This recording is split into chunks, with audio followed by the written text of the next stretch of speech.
Hello everyone, welcome to my class. இன்னைக்கு கிளாஸ்ல நம்ம பார்க்க போறது Top Girls written by Carol Churchill. First part தான் பார்க்க போறோம். Before we enter into the class, a kind request. நம்ம சேனல் இன்னும் subscribe பண்ணலைன்னா subscribe பண்ணுங்க. உங்க ஃப்ரெண்ட்ஸ்க்கும் ஷேர் பண்ணுங்க, suggest பண்ணுங்க. Thank you. With a small introduction, we shall get into the play. Top Girls is one of Carol Churchill's most well-known plays. Okay, it premiered at the Royal Court Theatre in London on August 28, 1982. So, இது வந்து புக்கா first வெளிவரல enact பண்ணப்பட்டது as a play. Okay, on August 28, 1982. எங்கன்னு பார்த்தீங்க அப்படின்னு சொன்னா Royal court theatre London. அங்கே தான் ஃபர்ஸ்ட் இந்த நாடகமா இது திரையிடப்பட்டது. And it won the Obie award for best play of the year. So நல்ல நாடகமா அது வந்து ஃபர்ஸ்ட் அவார்டை வின் பண்ணுச்சு. Top Girls was written in the background of Margaret Thatcher's election as Britain's first female prime minister and deals with concerns such as Thatcher's right-wing politics, a shift in 1980s Britain from a social mindset to a more capitalist one, and the feminine politics of the 1980s. So, நம்ம ஒரு சின்ன introduction மாதிரி தான் இதை வந்து படிக்கலாம் அந்த பிளேக்கானது.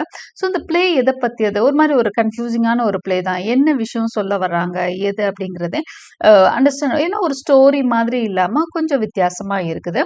So about women தான் இதோட ஒரு யூனிக் ஃபீச்சர் அப்படின்னு பார்த்தீங்கன்னா இந்த பிளே ஃபுல்லாகவே விமன் கேரக்டர்ஸ் மட்டும்தான் இருக்காங்க. Top Girls was written in the background of Margaret Thatcher's election as Britain's first female prime minister. Margaret Thatcher யார் அப்படின்னு சொன்னாங்கன்னா பிரிட்டனோட பிரைம் மினிஸ்டர் இருந்தவங்க.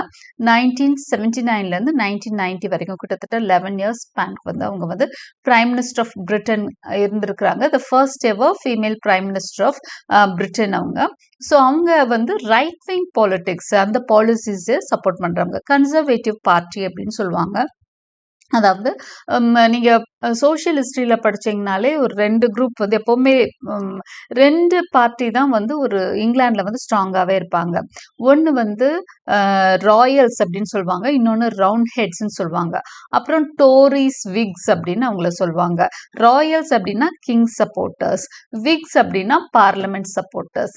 அதுக்கப்புறம் அவங்களே வந்து பின்னாடி வந்து அதே கொஞ்சம் டெவலப் ஆகி விக்ஸ் டோரிஸ் அப்படி, டோரிஸுங்கிறது அகெயின் கிங் சப்போர்ட்டர்ஸ், விக்ஸ் வந்து அந்த ரவுண்ட் ஹெட்ஸ் இல்லைன்னா பார்லமெண்ட் சப்போர்ட்டர்ஸாக இருந்தாங்க. அடுத்து பின்னாடி வந்து இப்போ வந்து இந்த மாதிரி தான் அந்த மெயின் பார்ட்டிஸாக இருக்கிறது. இந்த டூ பார்ட்டிஸ் தான் conservative party, labour party. Conservative party வந்து ரைட் விங் மைண்ட் செட்டோட இருக்கும். அதாவது கேபிட்டலிஸ்ட் மைண்ட் செட், அந்த முதலாளிகள் சார்ந்த விஷயத்தை வந்து சப்போர்ட் பண்ணுறதா இருக்கிறது தான் வந்து கன்சர்வேட்டிவ் பார்ட்டி. லேபர் பார்ட்டி உங்களுக்கு நேம்லேயே தெரிஞ்சிருக்கும். ஸோ ஒர்க்கர்ஸ்க்கு சப்போர்ட் பண்ணுறது வந்து லேபர் பார்ட்டி. மார்கரெட் தாட்சர் வந்து கன்சர்வேட்டிவ் பார்ட்டியை சேர்ந்தவங்க. ஸோ அவங்களோட ஐடியாஸ் எல்லாமே ரைட் விங் பாலிட்டிக்ஸாக தான் இருந்தது. A shift in 1980s Britain from a socialist mindset to a more capitalist one and the feminine politics of the 1980s. So இவங்க வந்து அந்த 10 years ரூல் பண்ணுறப்போ அதுக்கு மொதல் எப்படி இருந்தது 1979 வரைக்கும்னா பிரிட்டன் வந்து ஒரு சோஷியலிஸ்ட் மைண்ட் செட். சோஷியலிஸ்ட் அப்படின்னாலே லெஃப்ட் விங்க்கு போயிடும். ஓகேங்களா, அதாவது லேபர் பார்ட்டி சப்போர்ட்டர்ஸ் தான் இருந்திருப்பாங்க. இல்லை அந்த ஐடியல்ஸ் தான் அதிகமாக மக்கள் மத்தியில் இருக்குது. அப்போ தான் இவங்க வின் பண்ணி வராங்க, மார்கரெட் தாட்சர் வராங்க. ஸோ அதுக்கப்புறம் ஒரு கேபிட்டலிஸ்ட் மைண்ட் செட் வந்து இங்கிலாந்துக்குள்ள வர ஆரம்பிக்குது 1980ஸ்ல இருந்து. The play has an all female cast playing complex characters. Okay, இது பார்த்தீங்கன்னா எல்லாருமே நான் சொன்ன மாதிரி ஃபீமேல்ஸ் தான் கேஸ்ட் பண்ணியிருக்காங்க. இந்த பிளே ஃபுல்லாக எல்லாமே ஃபீமேல் கேரக்டர்ஸ் தான், which has been hailed by critics as the most significant feminist intervention in the patriarchal drama mode. Okay, ஒரு பேட்ரியார்கல் ட்ராமாவே வந்து எல்லா இடமும் பேட்ரியார்கலாக தான் இருக்குது இன்னைக்கு வரைக்கும். சொசைட்டி பேட்ரியார்கல்னா நான் உங்களுக்கு நிறைய இதில் சொல்லியிருக்கேன், பட் இன்னைக்கும் சொல்கிறேன். பேட்ரியார்கல்னா பேட்டர் அப்படிங்கிற வேர்டுக்கு வந்து லாட்டின் டேர்முக்கு மீனிங் என்னன்னா ஃபாதர் தான் பேட்டர்ன்னு சொல்லுவாங்க. இப்போ பேட்ரியார்கல் சொசைட்டி அப்படிங்கிற டேர்முக்கு என்ன மீனிங்னா father is the head of the family அப்படின்னு அர்த்தம். ஃபாதர் அது ஒரு ஆணாதிக்க சமூகம். ஒரு ஃபேமிலிக்கு ஆண் தான், ஒவ்வொரு ஃபேமிலிக்கும் ஆண் தான் வந்து தலைவனா இருக்கிறான். ஒன்று ஹஸ்பண்டா இருக்கிறான், இல்லைன்னா ஒரு தகப்பனா இருக்கான், இல்லை அண்ணனா இருக்கான். அப்போ வந்து அவங்க தான் என்ன பண்றாங்க, ஒரு ஃபேமிலியை லீட் பண்றாங்க. அந்த மாதிரி ஒரு சொசைட்டி வந்து ஃப்ரேம் ஆயிருக்குன்னா அது பேட்ரியார்கல் சொசைட்டி. விமன் லீட் பண்ணாங்கன்னா அது மேட்ரியார்கல் சொசைட்டியா அது வந்து மாறும். இப்போ நம்ம வந்து பெரும்பாலும் இருக்கிறது எல்லாமே பேட்ரியார்கல் சொசைட்டிஸ் தான். அப்போ இந்த பேட்ரியார்கல் டிராமாவுமே பேட்ரியார்கல் சொசைட்டியால தான் ரூல் பண்ணப்படுது அப்படிங்கிறாங்க. எல்லா டிராமா எழுது, நாவல்ஸ் கூட விமன் எழுதுவாங்க. ஆனால் இப்போ ட்ராமா மோட் ஃபுல்லாக பேட்ரியார்கலாக தான் இருக்குது. அங்கே வந்து ஒரு ஃபெமினிஸ்ட் மோடில் இந்த ஒரு பிளே வந்து பார்க்கப்படுது. ஃபுல்லாக ஒரு ஃபீமேலாக அவங்களோட ஐடியாஸை பிரதிபலிக்கிற மாதிரி ஒரு பிளேயாக தான் இந்த பிளேயை பார்க்குறோம். The play is set in London during the early 1980s and tells the story of Merlin, a successful entrepreneur.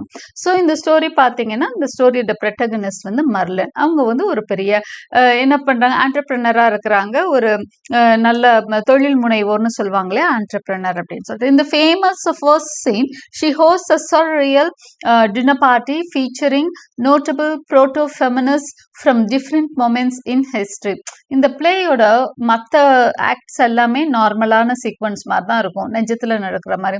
அதாவது ரொம்பவே ஆடாலாம் இருக்காது. பட் ஃபர்ஸ்ட் ஆக்ட் வந்து ரொம்ப டிஃப்ரெண்ட்டாக இருக்கும் ஃப்ரம் அதர் ஆக்ட்ஸ்.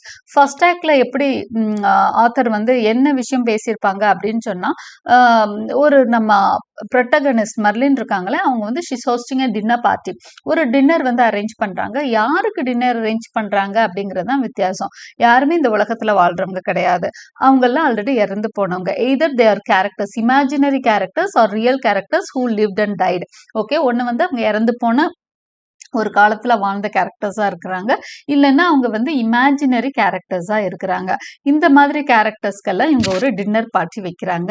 அவங்க எல்லாமே வர்றது, இது எல்லாமே சர்ரியல், எதுவுமே நிஜத்தில் இல்லை, எல்லாமே ஒரு இமேஜினேஷனில் நடக்கிற மாதிரி ஒரு கற்பனை காட்சியாக தான் இதை நம்ம பார்க்க முடியும். ஸோ இந்த ஆக்ட் 1 மட்டும் இப்படி இருக்கும், மற்ற ஆக்ட் எல்லாம் நார்மலாக இருக்கும். Okay, so act 1 is in this way. So அதில் பார்த்தீங்கன்னா ஒரு 5 கேரக்டர்ஸை வந்து இன்வைட் பண்ணியிருக்காங்க. அவங்க எல்லாருமே வர்றாங்க. ஸோ ஹூ ஆர் தே அப்படிங்கிறத பார்த்தீங்க அப்படின்னு சொன்னால் ரொம்ப நோட்டபுளான ஃபெமினிஸ்ட் கேரக்டர்ஸாக பார்க்குறோம் ஹிஸ்ட்ரியில். Their stories present common themes of women struggling against an oppressive patriarchy. அவங்க வந்து ஒவ்வொருத்தவங்களும் அந்த டின்னர் பார்ட்டிக்கு வந்துட்டு அவங்க தங்களோட கதைகளை பேசுவாங்க. ஸோ அதை வந்து ஒவ்வொருத்தரும் வந்து அவங்கள வந்து இது ரிலேட் பண்ணிக்க முடியும், ஒவ்வொருத்தரோட ஃபீலிங்ஸோட ரிலேட் ஆகும்.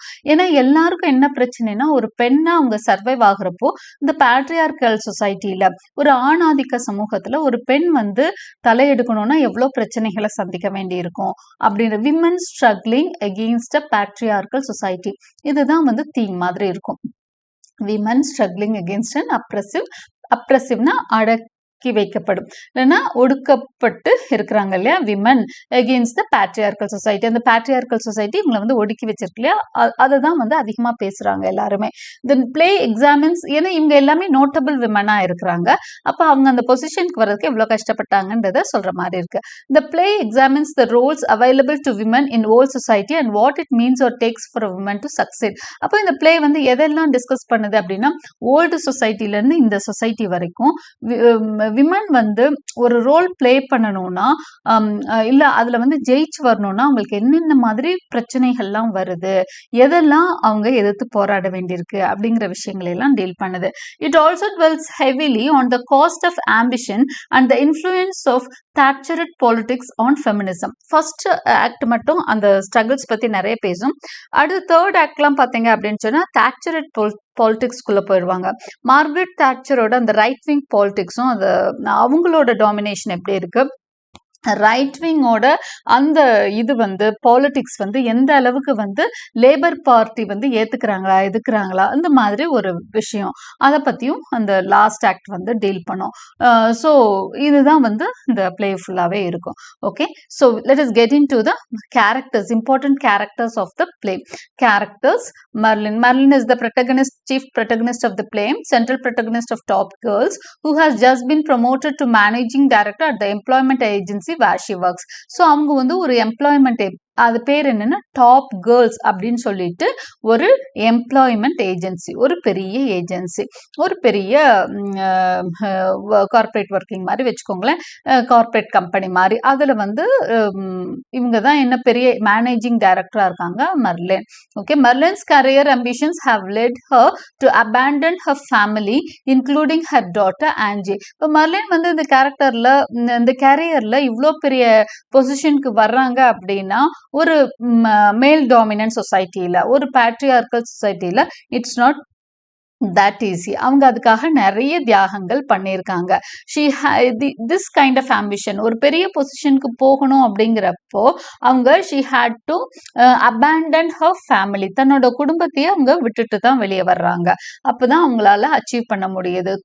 அதாவது நிறைய பேரோட கதைகள், உண்மை கதைகளே கேட்டாலே அப்படிதான் இருக்கும். விமன்னு கிடையாது, மேனே பெரிய பொசிஷனுக்கு போறப்போ அவங்க எல்லாத்தையும் இமோஷன்ஸ் எல்லாம் கழட்டி வச்சுட்டு போனா, சென்டிமெண்ட்ஸ் எல்லாம் கழட்டி வச்சுட்டு போனாதான் அவங்க தன்னோட வளர்ச்சியை நோக்கி போக முடியும். ஃபேமிலி பேக்ரவுண்ட் இது எல்லாம் ஒரு டைஸ் மாதிரி அவங்கள கட்டி இழுத்துரும். பொதுவாக மனுஷனுக்கு அது இருக்கிறது தான், அதுதான் நம்மளோட சொசைட்டியோட ஒரு ஆணி வேறே. பட் நான் சொல்றேன், நிறைய வெற்றி பெற்றவங்களோட ரொம்ப டாப்ல இருக்கிறவங்க கதைகள் பார்த்தீங்கன்னா, ஒரு சில, எல்லாரையும் சொல்லல, ஒரு சிலர் என்ன பண்ணியிருப்பாங்கன்னா அவங்களோட அந்த டைஸ் எல்லாம் விட்டு விலகி வந்திருப்பாங்க. அவங்கள கட்டி போடுற விஷயங்களை எல்லாம் விட்டுட்டு வெளியே வர்றப்பதான் அவங்களால ஜெயிக்க முடிஞ்சதா சொல்லுவாங்க. அந்த மாதிரி தான் மெர்லினும் என்ன பண்ணியிருக்காங்க, to succeed in her career அவங்க வந்து தன்னோட ஃபேமிலியை விட்டுட்டு வந்திருக்காங்க. அதில் மெயினாக தன்னோட டாட்டரையே, அவங்களுக்கு பிறந்த ஒரு குழந்தையவே என்ன பண்றாங்க அப்படின்னு சொன்னா அவங்க சிஸ்டர்கிட்ட வளர்க்க சொல்லி கொடுத்துட்டு அவங்க வந்துட்டாங்க. Okay, her sister's name is Joyce. Okay, அவங்க கிட்ட Merlin has allowed her daughter Angie to stay with her sister. Okay, அவங்க தான் இப்போ வளர்ப்பு மகளா ஜாய்ஸ் கிட்ட தான் ஆன்ஜி வளர்ந்துட்டு இருக்கிறாங்க. So this is about our central protagonist Merlin. Next is Isabella. Isabella Bird is இப்போ இவங்க எல்லாம் யாரு முக்கியமான கேரக்டர்ஸ் வர. அடுத்து இசபெல்லா பேர்ட் வந்து ஆக்ட் 1ல வர ஒரு சர்ரியல் கேரக்டர், ஒரு இமேஜினரி கிடையாது. இவங்க வந்து உண்மையிலேயே வாழ்ந்து இறந்த ஒரு கேரக்டர் தான். இவங்க ஒரு ஆத்தரா இருந்திருக்காங்க. She is an English woman who lived between 1831 and 1904. அப்போ அந்த பீரியட்ல வாழ்ந்தவங்க, ஒரு 100 வருஷத்துக்கு முன்னாடி வாழ்ந்தவங்களா அவங்கள வந்து போர்ட்ரே பண்ணியிருக்காங்க. She was an avid explorer and traveled all around the world between the ages of 40 and 70. So இவங்க என்ன அப்படி பெருசா சாதிச்சுட்டாங்கன்னா, ஒரு விமனை அவங்க வந்து உலகம் முழுக்க சுத்தி வந்திருக்கிறதா சொல்றாங்க. ஒரு பெண்ணுக்கு அது எவ்வளவு பெரிய ரொம்ப கஷ்டமான விஷயம் இல்லையா? So she has travelled all over the world between the ages 40 and 70. 40ல இருந்து 70 வரைக்கும் நிறைய இடத்துக்கு உலகம் முழுக்க சுத்தி இருக்காங்க. She wrote extensively about her experiences abroad. அப்படி போறப்ப அவங்க ஒரு உடல்நிலைக்காக போறாங்க, ஆனா அந்த எக்ஸ்பெரிமெண்ட், அந்த experiences around the world made her to write. நிறைய விஷயம் எழுதுறாங்க. Bird married late in life because of her professional aspirations. ஸோ அதனால அவங்க என்ன பண்ணாங்கன்னா, ஏர்லியரா கல்யாணமும் பண்ணிக்கல, ரொம்ப லேட்டா தான் மேரேஜ் பண்ணிக்கிட்டதா சொல்றாங்க. But her husband died short of their 5th anniversary. லேட்டா தான் மேரேஜ் பண்ணிக்கிறாங்க. அவங்க கல்யாணம் ஆகி 5வது வருஷத்துல ஹஸ்பண்டும் 5th இயர்ல எல்லாம் இறந்துடுறாங்க. She is one of Marlene's dinner guest in act 1. ஸோ இவங்க ஒரு கேரக்டர் தான். அதாவது ஃபர்ஸ்ட் ஆக்ட்ல நம்ம இவங்களெல்லாம் பத்தி தான் படிக்க போறோம். ஃபர்ஸ்ட் ஆக்ட் மேல அவங்க வரமாட்டாங்க. ஒரு 3 act பிளே தான் இது. Okay, this play is a 3 act play. First act full-ஆ இந்த imaginary characters தான் நம்ம பார்ப்போம். இசபெல்லா. அடுத்தது லேடி நிஜோ. இவங்க யாரு அப்படின்னா, இது ஒரு கொஞ்சம் இமேஜினரி கேரக்டர் மாதிரி இருக்கும். Lady Nijo is a concubine to the emperor of Japan in the 13th century and later a Buddhist none.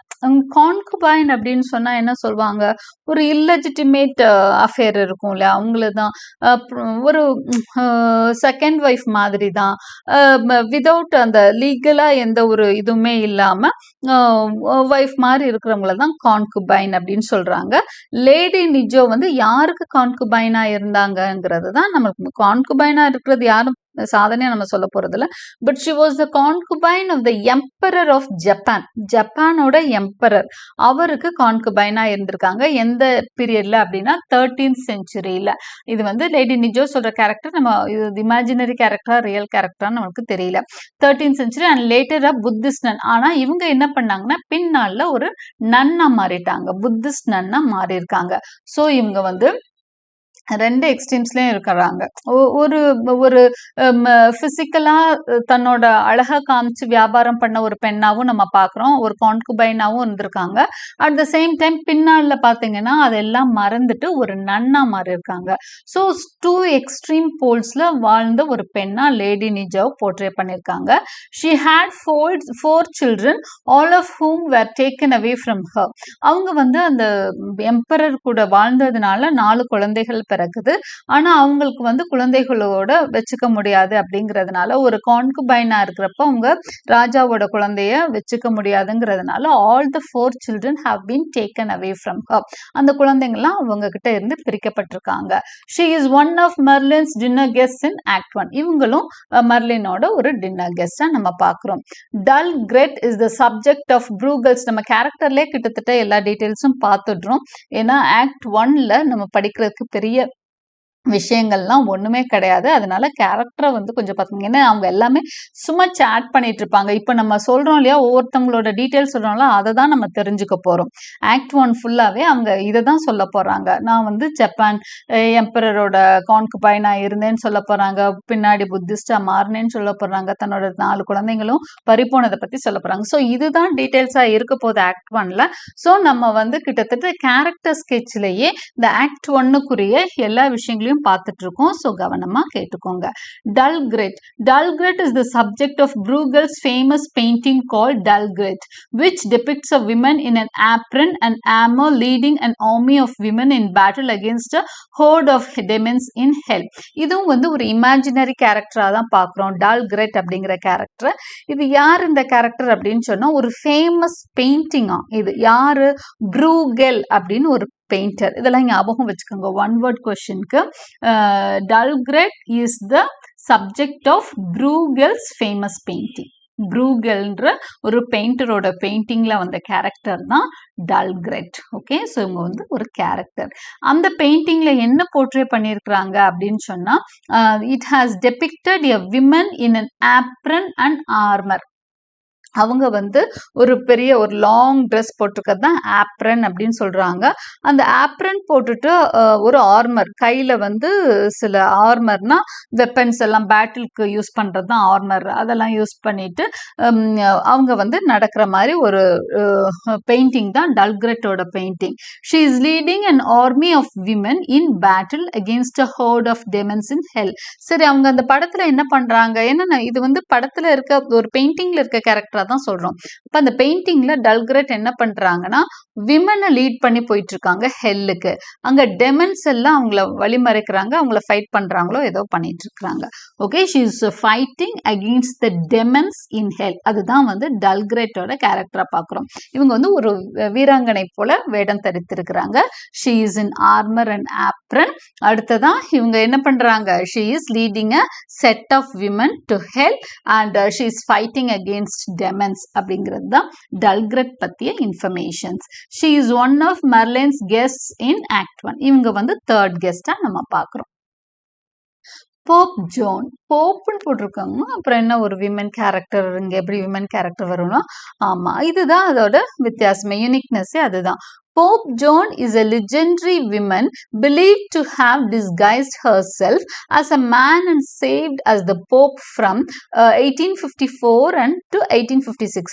Okay, இந்த போப் ஜோன் அப்படிங்கிறது வந்து ஒரு லெஜெண்டரி கேரக்டரா பார்க்குறோம். நிறைய இந்த கதைகள்ல வரும்ல, வாயு வெளி கதைகள்ல வரக்கூடிய ஒரு லெஜெண்டரி கேரக்டரா தான் போப் ஜோனை பார்க்குறோம்.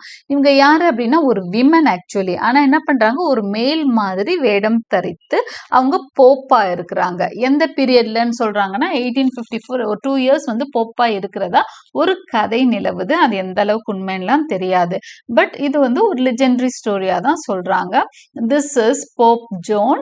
She is an English woman and she is believed to have disguised herself. அவங்க மாறுவேடம் அணிந்து அஸ் அ மேன், ஒரு ஆணாக மாறுவேடம் தரித்து என்ன பண்றாங்க, she has served as the pope from 1854 and 1856. அந்த 2 years serve பண்ணிருக்காங்க. John is brilliant and well versed in philosophy, theology, metaphysics and poetry. ஒரு விமனுக்கு வந்து அறிவு வந்து பெரிய அளவுல இருக்காதுன்னு சொல்லி தான் ஆணாதிக்க சமூகம் பார்த்தீங்கன்னா விமனை வந்து எப்பவுமே ஒடுக்கி வச்சிருப்பாங்க.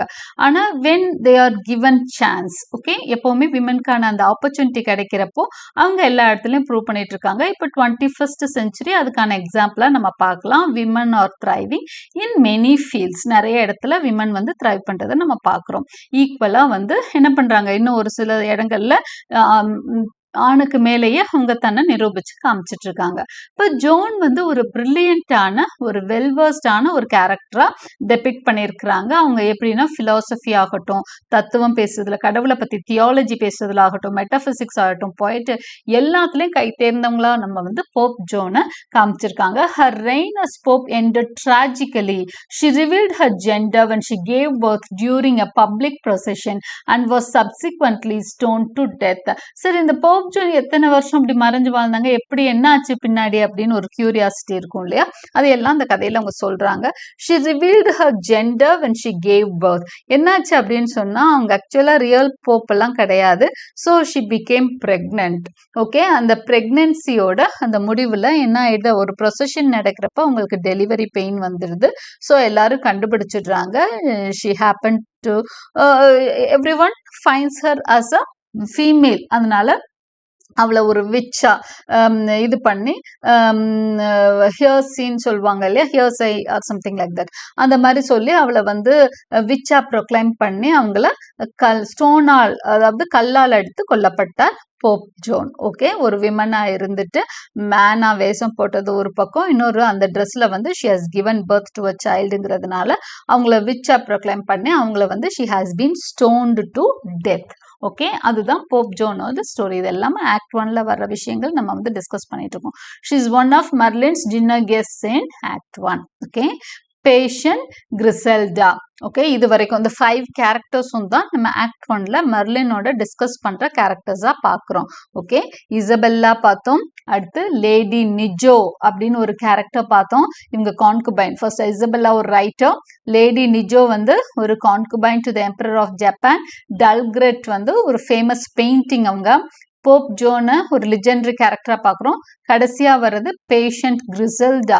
அதெல்லாம் பேஷண்ட் அப்படின்னா டாக்டரோட பேஷண்ட் அப்படின்னா நோ, பேஷண்ட்னா இந்த இடத்துல வந்து அமைதி அப்படின்னு, ரொம்ப அமைதியான, பொறுமையான அப்படிங்கிற மாதிரி ஒரு, எப்படி நிறைய அடைமொழி சூட்டிக்கிறாங்களோ அது மாதிரி கிரிசெல்டா அப்படிங்கிற பேருக்கு முன்னாடி பேஷண்டா, பொறுமையானவள், ரொம்ப சாது, அமைதி அப்படிங்கிற மாதிரி ஒரு அடைமொழிக்கு சொந்தக்காரங்க தான் கிரிசெல்டா. சரி, இவங்க என்ன பண்ணாங்க, எங்க இருக்காங்க அப்படின்னு சொன்னா இவங்க ஒரு கேரக்டர் தான். என்ன கேரக்டர்னா கேண்டர்பரி டேல்ஸ்ல வரக்கூடிய கிளர்க்ஸ் டேல் அப்படின்னு ஒரு ஸ்டோரி இருக்கு. கிளர்க்கோட கதை ஒன்று இருக்குது. அதுல வரக்கூடிய ஒரு கேரக்டரா தான் பேஷண்ட் கிரிசெல்டா இருக்காங்க. she is based on the character of the obedient wife in Clerk's Tale from Chaucer's Canterbury Tales. so patient கிரிசெல்டான்ற கேரக்டரும் இந்த மீட்டிங்க்கு வர்றாங்க. இவங்க எதுல புகழ் பெற்றவங்கன்னா பொறுமையா இருக்கிறதுல புகழ் பெற்றவங்க. ரொம்ப ரொம்ப ரொம்ப தன்னோட கணவன் எது சொன்னாலும் கேட்டுட்டு அமைதியா போற ஒரு கேரக்டரா தான் பேஷண்ட் கிரிசெல்டாவை நம்ம சொல்றோம், பார்க்குறோம். அவங்க கிரிசெல்டா என்ன பண்றாங்க அப்படின்னு சொன்னா சார்சர்ஸோட கேண்டர்பரி டேல்ஸ்ல இருக்கக்கூடிய கிளர்க்ஸ் டேல்ல அவங்க ரோலை பிளே பண்ணியிருக்காங்க. ஸோ இதெல்லாம் ஒன் வேர்ட் கொஸ்டின், ஞாபகம் வச்சுக்கோங்க. In Chaucer's story, Griselda marries a marquis who tests her fidelity by taking her children from her. Okay, இதுல சாசரோட ஸ்டோரியில கிரிசெல்டா என்ன பண்ணுவாங்க அப்படின்னு சொன்னா அவங்க ஒரு மார்க்கிஸ்னா ஒரு நோபல்மேன், ஒரு பணக்கார ஒருத்தரை கல்யாணம் பண்ணிக்கிறாங்க. அவர் என்ன பண்றாருன்னா ஒய்ஃபை வந்து நிறைய சோதிச்சு பார்ப்பாரு. அவளோட ஃபிடெலிட்டியை வந்து சோதிச்சு பார்ப்பாரு. அவர் ஒழுக்கமானவளா, அவ பேஷண்டா இருக்காளா, எல்லா வகையிலும் அந்த ஹஸ்பண்ட்ஸ் வந்து ஒய்ஃபை டெஸ்ட் பண்ற மாதிரி ஒரு இது வந்து அவங்களுக்கு ஒரு சோதனைகள்லாம் நிறைய தர்றாங்க. கிரிசெல்டாக்கு அந்த மார்க்கிஸ் தர்றாரு. ஸோ அது எப்படிப்பட்ட சோதனைகள்லாம் தர்றாருன்னா நிறைய நாளுக்கு அப்புறம் உங்களுக்கு குழந்தைங்க பிறக்கும். 3 குழந்தையோ 4 குழந்தையோ பிறக்கும். அந்த 3 குழந்தையோ 4 குழந்தையோ பிறக்கும். எல்லா குழந்தையும் ஒய்ஃப்ட இருந்து இந்த குழந்தைய மறந்துடணும்னா சரின்றுவாங்க. அப்படி ஒரு ஒய்ஃப், ஹஸ்பண்ட் என்ன சொன்னாலும் கேட்குற ஒய்ஃபா பேஷண்ட் கிரிசல்டா இருக்கிறாங்க. அப்புறம் கொஞ்சம் ஒரு 3 குழந்தையும் தூக்குனதுக்கு அப்புறம் என்ன பண்ணுவாரு, இந்த குழந்தைய மறந்துன்னு ஒவ்வொரு குழந்தையா எடுத்துட்டு போயிடுறாரு. கடைசியா என்ன பண்றாரு, எனக்கு கல்யாணம்னு வேற சொல்வாரு. அப்பதான் அந்த குழந்தைங்களை எல்லாம் அவங்க கிட்ட கொண்டு வந்து சேர்த்து உன்னோட அந்த பொறுமைக்கும் உன்னோட அந்த நல்ல நெறிகளுக்குமான பரிசுன்னு ஒரு எல்லா குழந்தையும் கிரிசல்டாட்ட ஒப்படைக்கிற மாதிரி தான் அந்த கதை போகுது. அதனாலதான் அவங்க பேர் வந்து patient Griselda. She remains obedient and the Marcus eventually rewards her by uniting her with her children. Okay, so அவங்க என்ன பண்றாங்க, அந்த எல்லா சில்ட்ரனையும் எடுத்துட்டு போயிட்டு ரொம்ப அப்பவும் ஒபீடியண்டா பேஷண்டா ஹஸ்பண்ட் சொல்றதெல்லாம் அப்படியே கேட்கறதுனால திரும்ப ரீயூனைட் பண்ணி வைக்கிறாராம். அதுதான் வந்து பேஷண்ட் கிரிசல்டாவோட story. She is one of Merlin's guest in act 1. Okay, அவங்களும் ஒரு கெஸ்டா வர்றாங்க. ஒரு பெண்ணோட அந்த பொறுமைய உறக்க சொல்ற மாதிரி ஒரு கதையா இதை பார்க்கலாம். அடுத்ததா இந்த 5 கேரக்டர்ஸ் தான் நம்ம வந்து ஆக்ட் 1ல பார்க்கக்கூடிய கேரக்டர்ஸ். அடுத்தவங்க எல்லாமே நார்மலா அடுத்த 2 ஆக்ட்ல வரக்கூடிய கேரக்டர்ஸ் பாருங்க. Jeanine is a 20-year-old woman who Merlin interviews at top girls. Jeanine அப்படிங்கிறது ஒரு 20-year-old woman தான். அந்த டாப் கேர்ள்ஸ்ல வந்து எம்ப்ளாயீஸ் செலக்ட் பண்ணிட்டு இருப்பாங்க. அப்ப ஜெனைனை வந்து மெர்லின் இன்டர்வியூ பண்ணுவாங்க. Jeanine wants to save money for a wedding and eventually have children. Merlin takes this to mean that Jeanine lacks career ambitions and therefore Merlin treats her as an inferior. Okay. Sorry for the interruption. So Jeanine character பார்த்துட்டு இருந்தோம். ஜெனைன் பார்த்தீங்க அப்படின்னு சொன்னா Merlin interview பண்ற ஒரு 20-year-old woman. இவங்க வந்து இவங்களை வேலைக்கு எடுக்க இது பண்றப்போ அவங்கள பத்தி தெரிஞ்சுக்கிறப்போ அவங்க என்ன சொல்றாங்க, she wants to save money for a wedding and eventually have children. அவங்க வந்து கல்யாணம் பண்ணிக்கணும், குழந்தைய வேணும்னு பணம் சேர்க்கிறேன், அதனால வரேன்னு சொல்லியிருக்காங்க. Merlin takes this to mean that Jeanine lacks career ambitions. அப்போ மெர்லினை பொறுத்த வரைக்கும் இது ஒரு தப்பான, அவளால இதை ஏத்துக்க முடியல. ஏன்னா அவ தன்னோட ஃபேமிலியை விட்டுட்டு கரியர் அம்பிஷன்ஸ்க்காக ஃபேமிலியவே அபேண்டன் பண்ணிட்டு வந்திருக்கா. ஸோ ஒரு பெண் வந்து ஃபேமிலிக்காக கரியர் வர்றானா இவளுக்கு வந்து அது கண்டிப்பா இவளால ஃபுல்லா எஃபர்ட் போட முடியாதுன்னு நினைக்கிறா. She treats her as an inferior. இவளால ஜெயிக்க முடியாது, இவ வந்து நம்மளுக்கு கீழே தான் அப்படின்னு நினைக்கிறா Merlin. Okay, then the next character is Joyce. Joyce is Angie's adaptive mother and Merlin's sister. இப்ப ஜாய்ஸ் யாரு அப்படின்னு சொன்னா மெர்லினோட sister, at the same time ஆன்ஜின்ற கேரக்டரோட மதரா பாக்குறோம். அதாவது மெர்லினோட டாட்டர் தான் ஆன்ஜி, வளர்ப்பு தாய். ஜாய்ஸ் வந்து வளர்ப்பு தாய், மெர்லினோட sister Joyce. Joyce and Merlin do not get along well. 2 பேருக்கும் அவ்வளோ நல்ல ஒரு ரிலேஷன்ஷிப் இருக்கிறதா தெரியல சிஸ்டர்ஸ் 2 பேருக்கும், மெர்லினுக்கும் ஜாய்ஸ்க்கும். Joyce raised Angie because Merlin wanted to escape Ipswich and pursue a career. Joyce வந்து எதுக்காக ஆன்ஜியை வளர்க்குறாங்க அப்படின்னு சொன்னா மெர்லின் வந்து அபார்ட் பண்ண ரெடியா இருப்பாங்க. மெர்லினுக்கு வந்து ரொம்ப சின்ன வயசுல ஒரு 17-18 இயர்ஸ்ல எல்லாம் ஆன்ஜியை கன்சீவ் பண்ணுவாங்க. ஆனா தனக்கு வேண்டாம் அந்த குழந்தை அப்படின்னு நினைக்கிறாங்க மெர்லின். அதனால அவங்க என்ன பண்றாங்க, அபார்ட் பண்ண ரெடியா இருக்கப்பதான் ஜாய்ஸ் வந்து அந்த பொறுப்பை ஏத்துக்கிறாங்க. அந்த குழந்தைய நான் வளர்க்குறேன், அபார்ட் பண்ண வேணான்னு. அதனால அந்த குழந்தைய பெத்து கொடுத்துட்டு மெர்லின் என்ன பண்றாங்க, she wants to escape Ipswich and pursue a career. அவங்க சொந்த ஊரை விட்டுட்டு கேரியரை பர்சியூ பண்றதுக்காக அங்க விட்டு வெளியே வந்துடுறாங்க, லண்டனுக்கு வந்துடுறாங்க. Joyce represents the perspective of the working class. Joyce இப்போ இவங்க மெர்லின் பாத்தீங்கன்னா she represents the capitalist class. அந்த முதலாளிகளோட ரெப்ரசன்டேட்டிவா தான் நம்ம மெர்லினை பார்க்க முடியும். தாட்சரோட மார்கரெட் தாட்சரோட அந்த ரைட் விங் பாலிசிஸ் எல்லாம் சப்போர்ட் பண்றவங்கள நம்ம மெர்லினை பார்க்குறோம். ஜாய்ஸ் வந்து அந்த லெஃப்ட் விங் சப்போர்ட்டரா நம்ம ஜாய்ஸ் பார்க்குறோம். ஸோ 2 பேருக்கும் கொஞ்சம் அப்ரப்டா டிஃபரன்ஸ் ஆஃப் ஒப்பீனியன்ஸ் நிறையவே இருக்கு சிஸ்டர்ஸ் 2 பேருக்கும். However, she is not particularly sympathetic character and is very resentful of her sister. தங்கச்சி அக்கான்னு நினைக்கிறேன். ஓகே, சிஸ்டர் எங்க சிஸ்டர் நினைக்கிறேன். I'm not sure. Okay, right. அவ மேல இன்னும் யங்கரா தான் இருக்கணும். ஓகே, ஷீ இஸ் ஏன்னா when she leaves Ipswich she is already married. Joyce வந்து கல்யாணம் ஆகி தான் இருக்காங்க. So Merlin should be younger than Joyce. She is not particularly sympathetic character and very resentful of her sister. தங்கச்சி மேல எப்பவுமே ஒரு இது கோவம் தான் நம்ம பார்க்க முடியுது ஜாய்ஸ் கிட்ட. பெருசா தங்கச்சி மேல அவங்க வந்து சிம்பத்தட்டிக்கா இல்ல. அவளோட அந்த வளர்ச்சியை அவங்க ரொம்ப அப்ரிஷியேட் பண்ற மாதிரி தெரியல. குடும்பத்தை இழந்துட்டு குடும்பமே வேணான்னு இது என்ன ஒரு வளர்ச்சி அப்படிங்கிற மாதிரி ஒரு வியூஸோட ஜாய்ஸ் இருக்காங்க. ஆன்ஜியை தான் மெர்லினோட டாட்டர், பயாலஜிக்கல் மதர் மெர்லின் தான். ஆனா பாத்தீங்க அப்படின்னா ஆன்ஜி வந்து மதர் நினைச்சிட்டு இருக்கிறது Joyce. Angie is Merlin 16-year-old biological டாட்டர்னா உண்மையான மதர். ஓகே, உண்மையான daughter. She who was adopted by Merlin's sister Joyce. அப்ப இவங்கள மெர்லினோட சிஸ்டர் ஜாய்ஸ் அடாப்ட் பண்ணி வளர்த்துட்டு இருக்காங்க.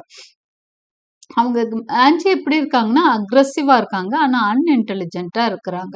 ரொம்பவே ஒரு போராடும் குணமெல்லாம் இருக்கு. அக்ரெசிவா கோவமா பிஹேவ் பண்றா நிறைய இடத்துல. ஆனா அவங்க அம்மா மாதிரி இல்லை, இன்டெலிஜென்ட்டாலாம் இல்லை. She spends most of her time with a younger neighbour kid. அவ எப்பவும் அவளோட ஒரு நெய்பர் ஃப்ரெண்ட் ஒருத்தவங்க கிட்டுன்னு அவங்க கூட தான் டைம் ஸ்பெண்ட் பண்றத பாக்குறோம். Angie maths an unexpected visit to London to see Merlin whom she believes to be her aunt. Angie வந்து லண்டனுக்கு திடீர்னு வரா. செகண்ட் ஆக்டர் நம்ம பாக்குறோம். she comes to London to visit her aunt. அவ நினைச்சிட்டு இருக்க மாதிரி அவ ஆண்ட்டை விசிட் பண்றதுக்கு வரா. Because she aspires to be like her. ஆன்ஜிக்கு வந்து தன்னை அம்மா மாதிரி இருக்கிறது பிடிக்கல, தன்னோட ஆன்டி மாதிரி வரணும்னு நினைச்சிட்டு அவ லண்டனுக்கு வரா. கிட் இஸ் ஆன்ஜிஸ், இப்ப பார்த்தோம் இல்லையா, ஆன்ஜியோட நெய்பர். ஓகே, சின்ன பொண்ணு தான். And she is the closest friend of Angie.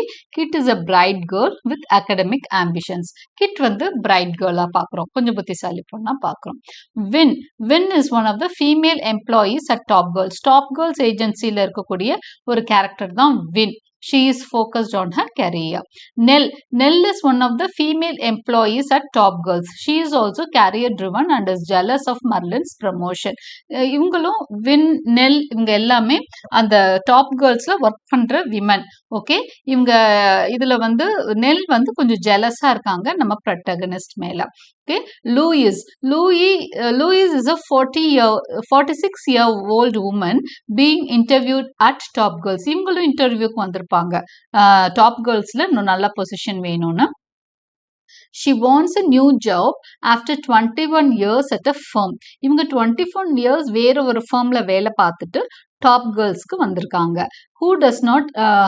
that does not truly value her experience. But எதுக்காக அந்த ஃபர்மை விட்டு வெளியே வந்தாங்கன்னா தன்னோட எக்ஸ்பீரியன்ஸ் அவங்க வேல்யூ பண்ணலன்னு நினைக்கிறாங்க. But win feels that her age will make it difficult to find her a new position. ஆனா அவங்கள இன்டர்வியூ பண்ற வின் என்ன நினைக்கிறாங்கன்னா, இவ்வளவு வயசாயிடுச்சு, இவங்கள வந்து எந்த ஒரு இடத்துலயும் இன்னும் பெருசா இவங்களுக்கான ஒரு இது கிடைக்காது, இவங்களுக்கான ஒரு அக்செப்டன்ஸ் இருக்காதுன்னு நினைக்கிறாங்க Win. Mrs Kidd is the wife of Howard Kidd, Merlin's coworker. Mrs Kidd யாரு அப்படின்னு சொன்னா இவங்க எல்லாம் இது நம்ம பிளேல பார்க்கக்கூடிய கேரக்டர்ஸ் தான். ஹோவர்ட் கிட் வந்து இவரை நம்ம பார்க்க போறதில்ல, பட் கேள்விப்படுறோம். எந்த ஒரு மேல் கேரக்டரும் சீன்கே வரப்போறதில்ல. ஒரு சில மேல் கேரக்டர்ஸை பத்தி கேள்விப்படுவோம், அவ்வளவுதான். அதுல ஹோவர்ட் கிட் ஒருத்தர். யாரு ஹோவர்ட் கிட்னா மெர்லினோட ஒரு கூட வேலை பார்க்கிறவர், மெர்லினுக்கு இணையா எக்ஸ்கியூஸ் மீ அந்த கம்பெனில ஒரு போஸ்ட்ல இருக்கிறவர். ஸோ அவருக்கும் அந்த மேனேஜிங் டைரக்டர் ஆக போற அந்த தகுதி இருந்தது. அவங்கள மீறி தான் மெர்லின் வந்திருக்காங்க. அப்போ மிஸ்ஸஸ் கிட் வந்து அதனால இவங்க மெர்லின் அந்த பொசிஷனுக்கு போனதுனால ரொம்ப உடைஞ்சு போயிட்டாராம் மிஸ் ஹோவர்ட் கிட். இப்போ மிஸ்ஸஸ் கிட் விசிட் பண்ணி என்ன சொல்றாங்க அப்படின்னு சொன்னா, she sees Merlin to request Merlin to give up her promotion. மெர்லினை பார்த்து தயவு செஞ்சு உன் ப்ரமோஷனை விட்டு கொடு. என் ஹஸ்பண்ட் என்ன பண்றாரு, ரொம்ப முடியல அவருக்கு, நீ வந்ததுனால அவருக்கு அந்த பொசிஷனை விட்டு கொடுன்னு கேட்க வந்திருக்காங்க. Since Howard has worked at the firm longer and has a family to look after. அவங்களோட கோரிக்கை என்னவா இருக்குன்னா, உன்னை விட அதிக வருஷம் ஹோவர்ட் இந்த கம்பெனிக்காக வேலை பார்த்திருக்காரு, அப்புறம் நீ தனியாளு, உனக்கு ஒன்றும் இல்லை, நீ மேனேஜிங் டைரக்டரா இருந்துதான் சாதிக்கணும்னு ஒன்றும் இல்லை. ஆனா என் ஹஸ்பண்ட் இப்படி போயிட்டாருன்னா என் ஃபேமிலியே வீணா போயிடும், அவர் ரொம்ப நொடிச்சு போயிருக்காரு, ஸோ நீ வந்து கொஞ்சம் இறக்கம் காட்டுன்ற மாதிரி சொல்றதுக்கு வந்திருப்பாங்க. Mrs Kidd. ஓகே, ஸோ அப்படிதான் மிஸ்ஸஸ் கிட் வந்து இங்கே அறிமுகமாகறாங்க. ரைட். ஷோனா இதான் லாஸ்ட் கேரக்டரா நம்ம பார்க்குறோம். இவங்க யாரு அப்படின்னு சொன்னா, இவங்களும் இன்டர்வியூக்கு வந்த ஒரு கேர்ள். பார்த்தீங்க அப்படின்னு சொன்னா ரொம்ப இம்ப்ரெசிவா தெரிவாங்க. கடைசியில பார்த்தா நிறைய பொய் சொல்றாங்க அப்படிங்கிறது பின்னாடி கண்டுபிடிப்பாங்க. இந்த இன்டர்வியூ பண்றப்போ நிறைய பேர் அந்த கேரக்டர்ஸ் எல்லாமே நிறைய கேரக்டர்ஸ் நம்ம இன்டர்வியூ பண்றப்ப தான் பார்ப்போம். Okay, right. இப்போ let us get into the plot summary. இன்னைக்கு கிளாஸ்ல நம்ம ஃபர்ஸ்ட் ஆக்டோட சம்மரி மட்டும் பார்க்கலாம். Okay. In Act 1, Merlin is hosting a dinner at a restaurant to celebrate her promotion to management director of an employment agency called Top Girls. இப்படிதான் வந்து play வந்து ஆரம்பிக்குது. Top கேர்ள்ஸோட அந்த டாப் பொசிஷனுக்கு போயிட்டாங்க மெர்லின். அதுக்காக ஒரு பார்ட்டி கொடுக்குறாங்க, ஒரு டின்னர் பார்ட்டி. அதுக்காக she is hosting a dinner, ஒரு டின்னர் பார்ட்டி இது பண்றாங்க அவளோட ப்ரமோஷனை செலிப்ரேட் பண்றதுக்காக. ஓகே, எந்த கம்பெனியில? டாப் கேர்ள்ஸ்ல. Her guests are 5 long dead women from history. அவங்க கெஸ்ட்ஸ் யார்? அன்னைக்கு வரப்போற கெஸ்ட்ஸ் அப்படின்னு சொன்னா they are women who are already dead. இறந்து போன ஒரு 5 பேர் தான் வந்து அவங்களோட டின்னர் பார்ட்டிக்கு. அவங்க இது வந்து சர்ரியல் அப்படின்னு சொல்லிட்டேன். இது ஃபுல்லா இமேஜினேஷன்ல வர்ற கேரக்டர்ஸ். இந்த 5 பேரை பத்தியும் டீட்டெயில்டா கேரக்டர் ஸ்டடியில நான் டிஸ்கஸ் பண்ணிட்டேன். ஸோ ஒருவேளை கேரக்டர் ஸ்டடியை ஸ்கிப் பண்ணி இங்க வந்திருந்தீங்கன்னா please watch the character sketches. ஏன்னா அதுல தான் இந்த ஃபர்ஸ்ட் ஆக்ட்ல நடக்கக்கூடிய எல்லா விஷயமே டிஸ்கஸ் பண்ணிருப்போம். ஏன்னா அந்த ஃபர்ஸ்ட் ஆக்ட் ஃபுல்லாவே இந்த 5 பேரும் தாங்கள் யார் அப்படிங்கிறத வந்து வெளிப்படுத்துற மாதிரி சுச்சுவேஷனா தான் இருக்கும். அவங்களுக்கு என்ன மாதிரி பிரச்சனைகள் இருந்ததுன்னு அது எல்லாமே நம்ம கேரக்டர் ஸ்டடியில கொடுத்துட்டதுனால நீங்க ஒருவேளை அதை ஸ்கிப் பண்ணி வந்திருந்தீங்கன்னா அதை போய் பார்த்தீங்கன்னா உங்களுக்கு இந்த ஃபர்ஸ்ட் ஆக்ட் ஃபுல்லா அதை பத்தி டிஸ்கஷன் தான் அதிகமா இருக்கும். ஓகே, வெல் இதுல வந்து யார் யாரு என்ன பண்றாங்கன்னு அகெயின் எந்தெந்த கேரக்டர்ஸ் வராங்கன்றது திரும்ப ஒரு தடவை ரிப்பீட் சொல்லியிருக்கேன். Isabella Bird, a 19th century Scottish travel writer தான் வந்து இசபெல்லா பேர்ட். அவங்க வந்து ஒரு 30 years கிட்ட டிராவலிங்லேயே இருந்தாங்க அப்படின்னு பார்த்தோம் இல்லையா அவங்க. Lady Nijo, a 13th century Japanese concubine to the emperor. இவங்க வந்து செகண்ட் கேரக்டரா நம்ம பார்த்தோம். who later become a nun. முதல் வந்து ஒரு கான்குபைனா இருந்து பின்னாடி எம்பரரோட கான்குபைனா இருந்து பின்னாடி நன் ஆனவங்க தான் லேடி நிஜோம். தேர்ட் கேரக்டர் வந்து டல்கிரெட், a figure in Flemish lore who is depicted in a 1563 painting. இதுல எல்லாமே இயர்ல இருந்து எல்லாமே முக்கியம். ப்ரூகலோட பெயிண்டிங், பீட்டர் ப்ரூகல் தான் பெயிண்டர். அவரோட பெயிண்டிங், அந்த பெயிண்டிங் பேரே டல்கிரெட். அது எந்த வருஷம் வந்ததுன்னா 1563ல பெயிண்ட் பண்ணப்பட்ட ஒரு படம். இது வந்து ஃப்ளெமிஷ் லாங்குவேஜ்காரங்க, ஃப்ளெமிஷ் லோர்ல வரக்கூடிய ஒரு கதை. ஃப்ளெமிஷ்ங்கிறது லாங்குவேஜ், லோருங்கிறது ஸ்டோரிஸ். ஓகே, அங்க வரக்கூடிய ஸ்டோரியில தான் இந்த கேரக்டர் பத்தி இருக்குது. ஓகே, போப் ஜோன் அப்படிங்கிறது ஒரு ஃபீமேல் போப். அவங்க என்ன பண்ணாங்க அப்படின்னு சொன்னா ஒரு மாறு வேஷத்துல போப்பா இருந்தாங்கன்றத நம்ம டீட்டெயில்டா பார்த்துருக்கோம் ஆல்ரெடி கேரக்டர் ஸ்டடியில. Who hid her gender and served as pope in the 9th century until a pregnancy gave her way and patient Griselda. So Pope Joan பத்தியும் நம்ம தெரிஞ்சிட்டோம் கேரக்டர் ஸ்டடியில. அடுத்ததா patient Griselda written about in the Canterbury Tales. இவங்க எங்க வராங்க? Canterbury டேல்ஸ்ல. And other works whose husband stole her children and lied about killing them but returned them as teenagers, all to test her obedience as a wife. They talk about their mutual. சரி, இவங்க எல்லாம் எதை பத்தி பேசிக்கிறாங்க? அவங்களோட கதைகளையும் பேசிக்குவாங்க, அவங்களோட mutual experiences. அப்போ ஒரு பெண் வந்து இந்த சொசைட்டில சந்திக்கக்கூடிய நிறைய பிரச்சனைகளையும் அவங்க ரிலேட் பண்ணி ஒருத்தர் அந்த ஃபீலிங்ஸை ரிலேட் பண்ணிக்க முடியுது. Okay, they share the mutual experiences with rape, sex, pregnancy, losing children and the subjugation of women. இதுல 2 விமன் பாத்தீங்கன்னா சில்ட்ரனை லூஸ் பண்ணிருக்காங்க. லேடி நிஜோவும் இருக்கட்டும், கிரிசெல்டாவும் இருக்கட்டும். அதே மாதிரி செக்ஸ் ரிலேட்டடான விஷயங்கள் இருக்கு, ரிலிஜியன் ரிலேட்டடான விஷயங்கள் இருக்கு, பிரெக்னன்சி பத்தி பேசியிருக்காங்க, ரேப் பத்தி பேசியிருக்காங்க, subjugation of women throughout history, அதுதான் மெயின் டாபிக்கா இருக்கு. பெண்கள் வந்து அடிமைப்படுத்தப்படுகிறார்கள் ஹிஸ்டரி முழுக்க, வரலாறு ஃபுல்லாவே. Okay, while eating, drinking and lot of wine. At the same time அவங்க வந்து நல்லா சாப்பிட்டு ஜாலியா இருக்காங்க அந்த டின்னர் பார்ட்டில. நிறைய வைனும் சாப்பிட்றதா அந்த டெட் விமன் வந்து வைன் சாப்பிட்டு நல்ல அந்த டின்னர் பார்ட்டியை என்ஜாய் பண்றதா நம்ம பாக்குறோம். ஓகே, ஸோ இதுதான் வந்து ஃபர்ஸ்ட் ஆக்ட். சும்மா ஒன் லைன்ல நான் சொல்லிட்டேன். அதுல தான் விஷயமே அதுதான். அவங்க இன்ட்ரடியூஸ் பண்ணிக்கிறாங்க, காமனான விஷயங்களை ஷேர் பண்ணிக்கிறாங்க. பை பிகினிங் த பிளே இந்த சீனுக்கும் அடுத்து இந்த ஆக்டுக்கும் அடுத்த ஆக்ட்ஸுக்கும் ரிலேஷன்லாம் நம்ம எதுவுமே எதிர்பார்க்க வேண்டாம். இது ஜஸ்ட் அபவுட் விமன் வந்து சொசைட்டில முன்னேறப்போ அவங்க சந்திக்கிற பிரச்சனைகள் எப்படி இருக்கு, பழைய ஹிஸ்டரியோட இப்ப இருக்க ஹிஸ்டரிய கொஞ்சம் ரிலேட் பண்ணிக்கலாம். நம்மளா ரிலேட் பண்ணிக்கிட்டாதான், மற்றபடி இப்படி பண்ணிக்கோங்கன்ற மாதிரி எந்த ஐடியாஸுமே இதுல இல்ல. Just we have to do it. அப்பதான் வந்து இந்த ஸ்டோரியை வந்து நம்மளால அண்டர்ஸ்டாண்ட் பண்ணிக்க முடியும். பை பிகினிங் த பிளே இது ஒரு சின்ன அனாலிசிஸ் மாதிரி தான் நான் அந்த ஃபர்ஸ்ட் ஆக்ட் கொடுத்துருக்கேன். Okay, with a scene that combines elements of the real and the unreal, Churchill establishes that this scene will reveal more about Merlin's inner state than her physical circumstances. அதாவது இது வந்து கிட்டத்தட்ட மர்லினோட inner ஸ்டேட்டை தான் வெளிப்படுத்துது. அவங்க வந்து யோசிக்கிறாங்க எத்தனை இந்த மாதிரி இமோஷன்ஸ்க்கு எல்லாம் பைண்டான விமன் அந்த ஹிஸ்டரியில வந்து எவ்வளவு பிரச்சனைகளை சந்திச்சாங்க, எவ்வளவு ஸ்ட்ரகிள் பண்ணாங்க அப்படிங்கறதெல்லாம் அவங்க யோசிச்சு பாக்குறதா தான் இதை நம்ம எடுத்துக்கணும் மர்லின். ஏன்னா மர்லினோட உண்மையில இந்த எக்ஸ்பீரியன்சஸ் அவங்களுக்கு கேதர் ஆயிருக்காது இல்லையா, எப்போ அவங்களோட மென்டலா இந்த எக்ஸ்பீரியன்சஸ் அவங்க ஃபீல் பண்றதா தான் நம்ம எடுத்துக்க முடியும்.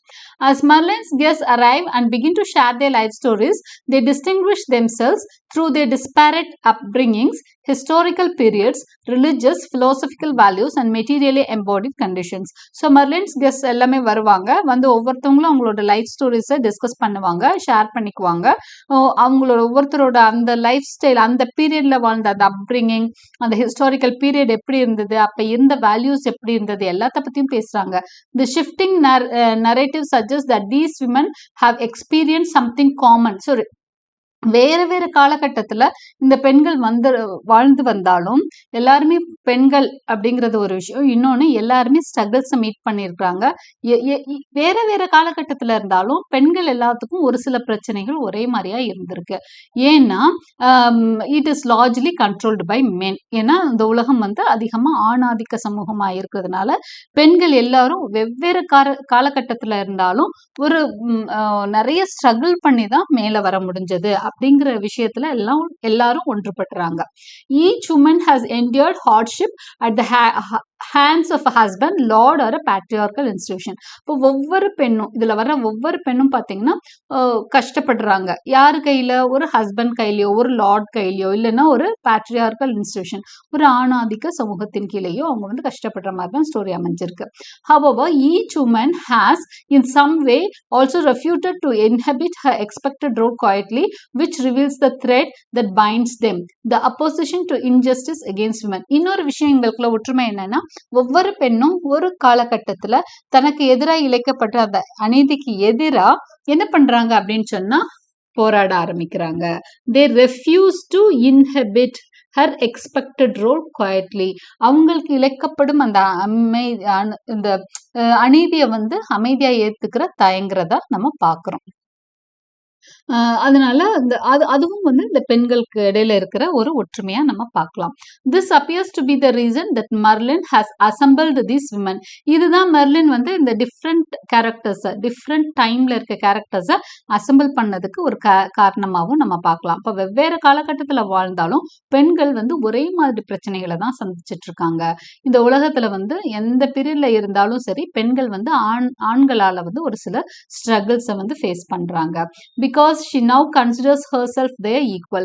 இவங்களோட தன்னை ஈக்குவலா நினைச்சுக்கிறா மெர்லின். அப்படிதான் இந்த இன்னர் ஸ்டேட், அவளோட இன்னர் ஸ்டேட். இப்ப இந்த மாதிரி பெரிய பெரிய சாதனைகள் செய்த, இல்லைன்னா ஸ்ட்ரகிள்ஸ்ல இருந்து தன்னை வெளிக்காட்டிய, இந்த ஸ்ட்ரகிள்ஸ் எவ்வளவு போராடி தன்னோட போராடுற குணத்தை காட்டி அந்த பெண்களுக்கு நிகரா தன்னையும் அந்த இடத்துல வச்சு பாக்குறாங்க மெர்லின் அப்படிங்கிறது தான் புரியுது நம்மளுக்கு. as a woman who has triumphed over patriarchy. இப்ப ஆணாதிக்க சமூகத்துக்கு எதிராக ஜெயிச்ச ஒரு பெண்ணா தன்னையும் நினைக்கிறாங்க. Also scholars have noted that each of these female characters mirrors some facet of Merlin's psyche. அப்போ இன்னொரு விஷயமும் இதுல என்ன பார்க்கலாம் அப்படின்னு சொன்னா, இதெல்லாம் இன்டர்பிரிட்டேஷன்ஸா தான் நம்ம பார்க்கிறோம். ஏன்னா அந்த ஃபர்ஸ்ட் ஆக்ட் கொடுத்ததுக்கான காரணம் என்னன்னு டக்குன்னு புரியாது இல்லையா? எதனால இந்த மாரி கேரக்டர் குடுத்தாங்க? ஏன்னா கதைன்னு படிச்சா என்ன திடீர்னு ஏதோ ஒண்ணு பேசுறாங்க, அடுத்து எங்கேயோ போகுதுன்ற மாரி இருக்கும். ஸோ இந்த ஃபர்ஸ்ட் ஆக்ட் பார்த்தீங்க அப்படின்னு சொன்னா, இந்த 5 டிஃபரண்ட் கேரக்டர்ஸையும் ப்ரொடியூஸ் பண்றதுக்கு காரணம் அதுதான். தன்னோட அவங்க என்ன பண்ணிக்கிறாங்க, லிங்க் பண்ணிக்கிறாங்க இந்த விமன் எல்லாமே. எந்த காலகட்டத்தில இருந்தாலும் பெண்களுக்கு சமூகத்தில நெறைய கஷ்டங்கள் இருக்கும், ஸ்ட்ரகிள்ஸ் இருக்கும். அதெல்லாம் தாண்டி தான் முன்னேறி வரணும். அப்போ ஒவ்வொரு பெண்ணோடையும் தன்னோட ஏதோ ஒரு இடத்துல லிங்க் பண்ணிக்கிறாங்க மெர்லின் அப்படிங்கிறத பார்க்குறோம். Okay, so this is Act 1 of uh, the play Top Girls by Carol Churchill. I hope you like my explanation. Second part la we shall see the remaining part of the play. Thank you for watching. Like and subscribe my channel for more such videos.